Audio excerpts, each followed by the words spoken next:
Assalamualaikum warahmatullahi wabarakatuh. Bismillah, alhamdulillah, wassalatu wassalamu ala rasulillah wa ala alihi wa ashabihi wa mawala.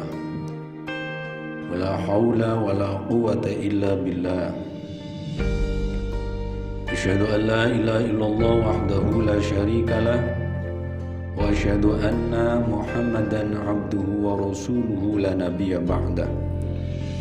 Allahumma sholli wa sallim ala sayyidina Muhammad wa ala alihi wa ashabihi ajma'in.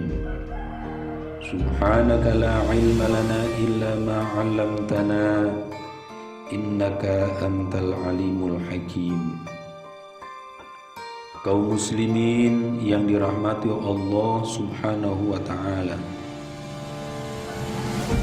suatu saat Rasulullah sallallahu alaihi wasallam memanggil sahabatnya Bilal bin Rabah.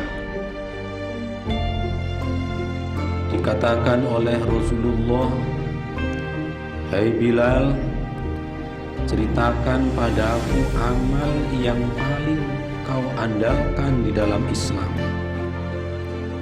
Sebab aku," kata Rasulullah, "mendengar ketukan suara terompahmu di surga." Sahabat Bilal menjawab, "Ya Rasulullah, aku tidak memiliki sesuatu apapun kecuali bahwa setiap selesai berwudu, baik siang dan malam, maka aku melakukan sholat dengan wudu tersebut." Pada riwayat yang lain diceritakan bahwa ada seorang yang melihat anjing menjilati tanah basah karena haus yang teramat sangat.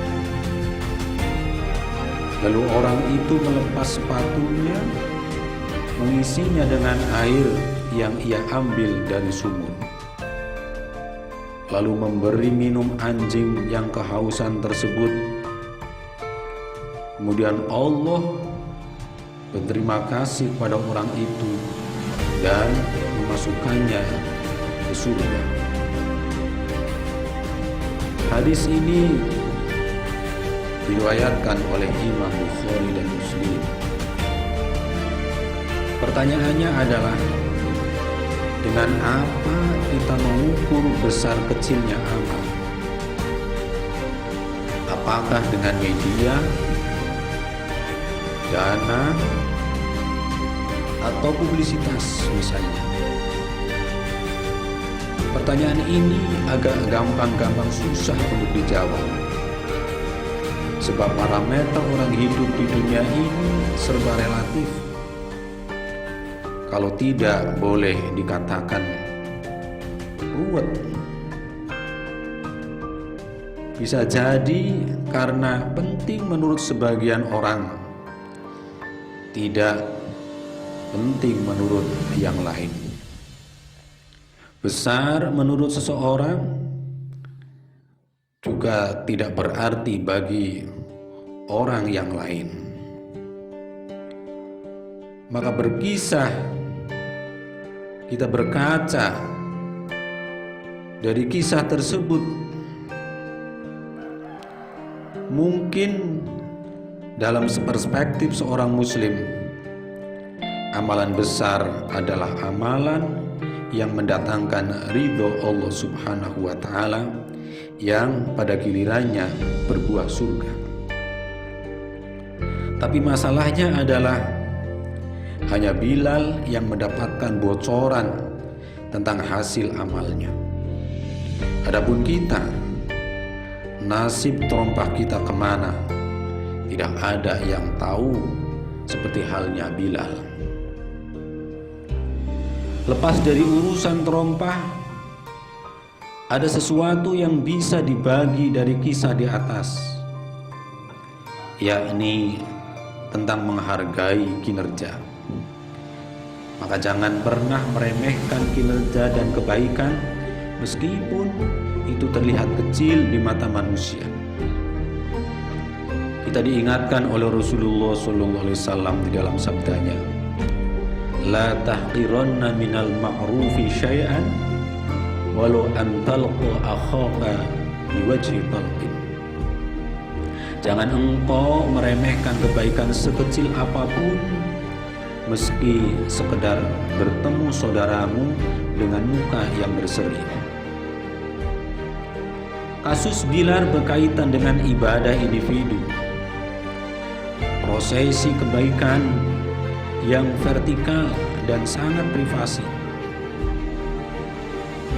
Maka sangat mulia jika berharap bisa sholat sepanjang seperti sholat malamnya Rasulullah SAW yang menjadikan bacaan surah Al-Baqarah dan surah Ali Imran sebagai bacaan setelah membaca surah Al-Fatihah, yang mana kaki beliau Rasulullah jadi bengkak karenanya. Atau seperti tilawahnya Imam Syafi'i yang khatam 3 hari sekali, atau belajarnya Khatib Al-Baghdadi yang membaca kitab Sahih Bukhari 3 kali dalam semalam. Kira-kira kalau kuat, silahkan lakukan itu. Tetapi jika tidak, mengapa kita tidak memakai rumus Bilal saja? Sederhana dan mudah, tapi yang penting aja sesuai dengan kekuatan masing-masing. Bisa merutinkan sholat duha atau witir, atau mungkin seperti seorang yang sambil menunggu penumpangnya bodojer sambil membaca mushaf demi mushaf Al-Quran yang bisa mengetuk pintu arasnya Allah Subhanahu wa Ta'ala. Kasus lelaki penolong anjing ini berkaitan dengan kebaikan terhadap sesama makhluk selain manusia. Maka saya tidak sedang mengajak kaum muslimin semuanya menjadi sekuler dengan membandingkan mana ibadah individu dan ibadah sosial. Saya hanya ingin mengatakan bahwa peluang surga sangat lebar sekali, walaupun bisa jadi itu berasal dari kebaikan-kebaikan yang kelihatannya sepele. Karena apa? Karena polanya adalah sama. Jika mampu seperti Abu Bakar yang menginfakkan seluruh harta bendanya, atau seperti Utsman yang membiayai seluruh kebutuhan satu pasukan perang, atau seperti Abdurrahman bin Auf yang menghidupi seluruh janda Rasulullah SAW, maka silahkan dengan segala hormat. Tapi jika tidak, mengapa tidak menghampiri saja kucing-kucing yang kelaparan yang masuk ke rumah kita, asal serius dan tidak berniat main-main. Sesungguhnya itu adalah sarana kita mengkapling tempat tinggal di surganya Allah Subhanahu wa Ta'ala. Jika kucing mungkin terasa naif, datanglah ke sekolah atau pesantren dan cari di sana santri yang membutuhkan bantuan finansial. Temui pengasuhnya, kemudian tanggunglah biaya bulanan santri tersebut. Jadi ini tentang kebaikan kecil, sebagaimana sudah sering kita sepakati bahwa sejatinya kebaikan kolektif yang besar itu selalu dimulai dengan kebaikan yang kecil, yang mulia, yang lebur menyusup dalam napas-napas kehidupan. Maka sekarang kita jadi mengerti apa dalam hadis-hadis Rasulullah tentang amal saleh sering menyatakan menyingkirkan duri dari jalan sebagai sampelnya.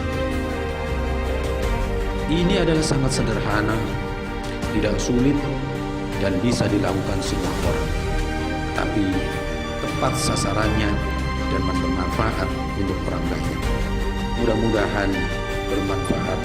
Astagfirullahaladzim. Wallahu muwaffiq ila aqwamit thoriq. Assalamualaikum warahmatullahi wabarakatuh.